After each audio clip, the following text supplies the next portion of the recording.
Hello, Will Perry here. Is blood thicker than water?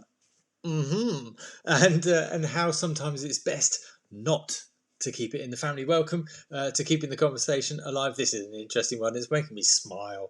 I hope it makes you smile as well. So, is blood thicker than water? It's a great expression. Yeah, I've found it to be very true. Literally, if you haven't heard it before, so blood thicker than water. The family ties, the bonds are stronger than anything else. So other, why water? I don't know. Blood thicker than water. I don't know where it comes from, but the ties within a family, if you come against it and you're not in that family, the family ties will be stronger than any other force. So yes, my God, I'm sure you have quite a few skeletons in the closet in terms of the family, your family, and be that family biological, non-biological, or where you grew up, where you identify as your family or your environment growing up. And I hope it was a positive one overall, but within that, always considered I had quite a privileged upbringing, quite a happy upbringing. However, there were undercurrents. There were definitely things going on that we just thought were normal. You know, everything is just normal when you're growing up. Some people very overtly have very difficult upbringings, very growing up in battlefields of literal or metaphorical battlefields where there's just stuff going on all the time. Ducking and diving bullets, or walking on eggshells, and to varying different degrees. But blood is thicker than water. So within families, within the cultures that these strange institutions almost that we grow up within, each one is unique. I can remember going over to the first time I experienced family cultures being different, and maybe let me know yours, because I'm sure there'll be some funny stories in there. When I went to my next door neighbour, who turned, I think, no, she must have been my girlfriend by then. My next door neighbour was my first girlfriend, and I went to her house for tea, and it was so different, the way her mum was, the way they had tea, where they had tea, what the tea was, just everything was so different. It's like so completely different to and I'm sure you've experienced this in many different ways. I'm sure you could smile about oh, what's going on? Oh, what am I meant to do here? I'm meant to just sit and eat it on my lap, and then just a minute, the mum's coming in and plumping my pillow, and it's like, I should be, thanking her. I was getting up and doing it. It's like, no, you sit down there and be comfortable. It's like, what? And when culture is so different from what you've experienced, it's like only then in the difference that you experience the difference, that what was norm to you isn't norm to somebody else. And that might sound strange pointing that out, but it's exactly that keeps us locked in our minds, because every single culture like that is different.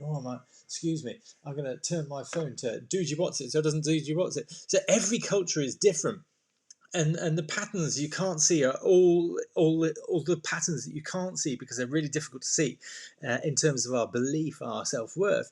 They're all present within the family. All the inferences that happen, that go on, that created our beliefs, are all existent in this unique culture that's called family.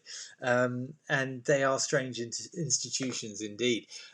Some are very strange, some are awful and dictatorial, and dominance, and just harassment, physical, emotional, sexual. There's all sorts of stuff going on. Not making light of that at all, but they create this norm for us. We operate in a normal. We understand the culture.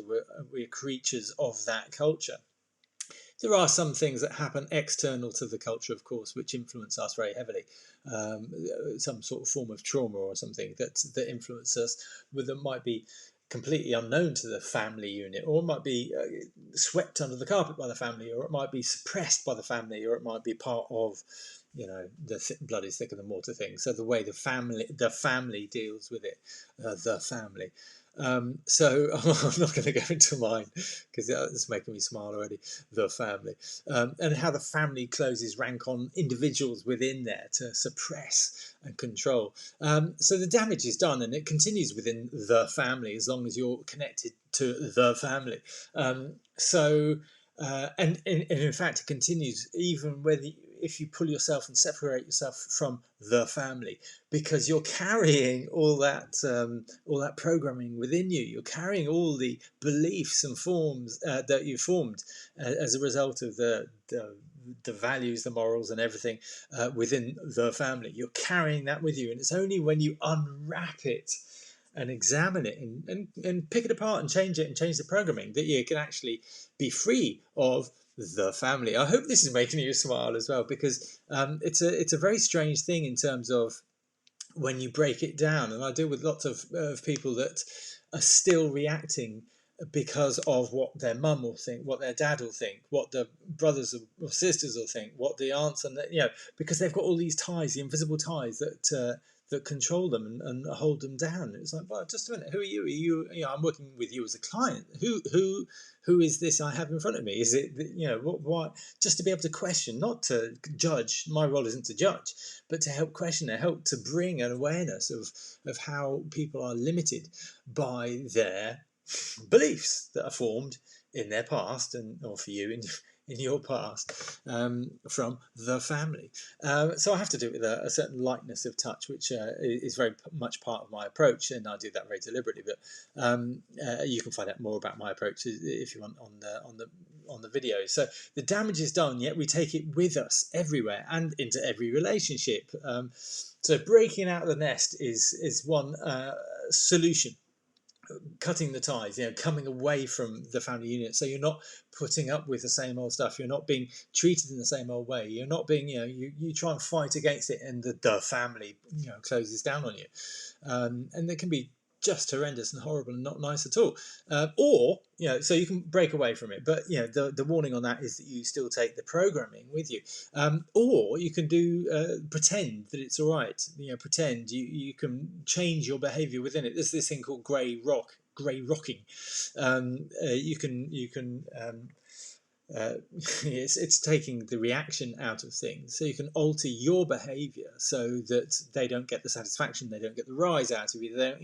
Or you can tolerate it, of course, knowing that it isn't real, that it's just a culture, a false culture that's created itself and coexists in this false world of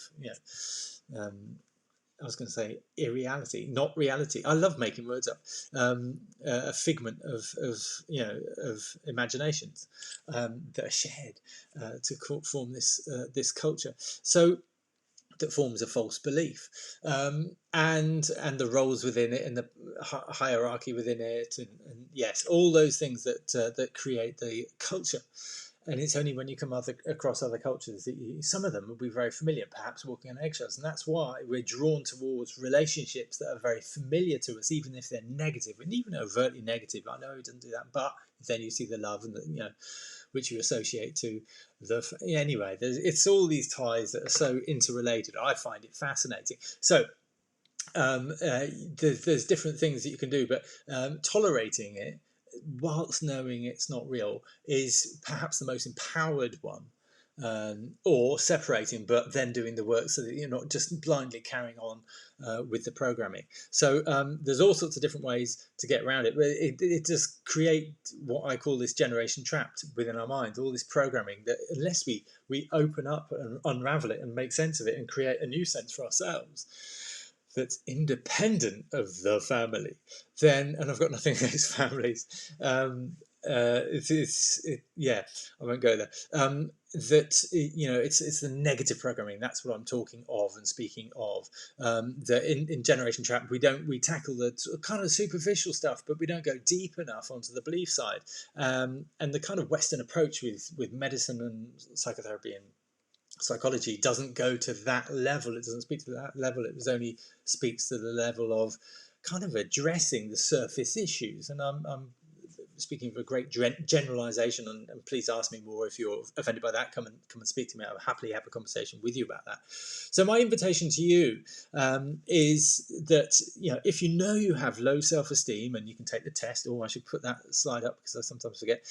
You can take the test. The link will be around here. Come and take the test.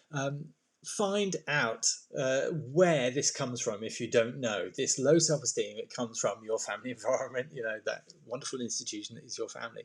And there's some positives about it, I'm sure, and wonderful things about it, I'm sure. Yet if you have low self-esteem, guess where that's come from? That's come from your environment. And many people will say to me, oh, it came from a bad relationship I had when I was 18, when I was 20, when I was 28, I was abused, whatever.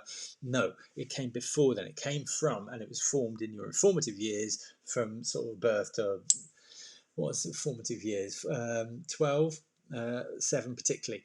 So, 0 to 7, particularly in formative years. That's when you're so open, your brain is developing, and that's when you're forming the deepest beliefs, the deepest core beliefs. And those are the ones that I speak of within the generation trap, the ones that we all get stuck with but don't realize we need to be looking for. Those are the ones that I suggest that we need to explore, unwrap, and piece together. And mapping it with your family culture is really important. It's part of one of the steps towards overcoming this, the programming, and being able to program yourself for good, if you see my point. So message me if this is interesting to you and you've got some questions going on. Message me, start a conversation, and that's in the purpose of this, to get the conversation going. Of course, I've got that 30-minute video, dive into this stuff, see what the pathway does, how it works, how it helps, how it's structured, but also what the outcome of this is by engaging and breaking the chains of the past, breaking the chains of these cultures, because they're cultural chains. These little institutions, they pass on through the generations because we're not conscious of it. Our values, our morals, and our beliefs are passed on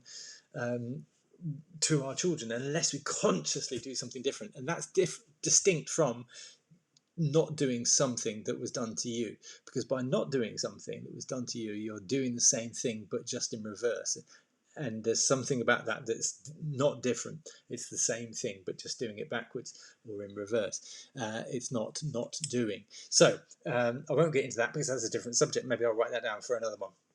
I call it a shitty stick analogy. And those of you know it, you'll be going, yes, I know that shitty stick analogy. So many thanks.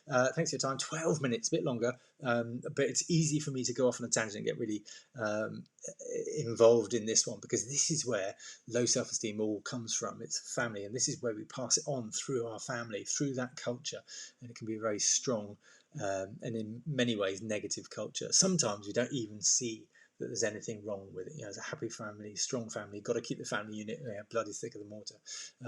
Sometimes you wouldn't even question it, yet under the surface there's negativity there that you're carrying and holding and suffering.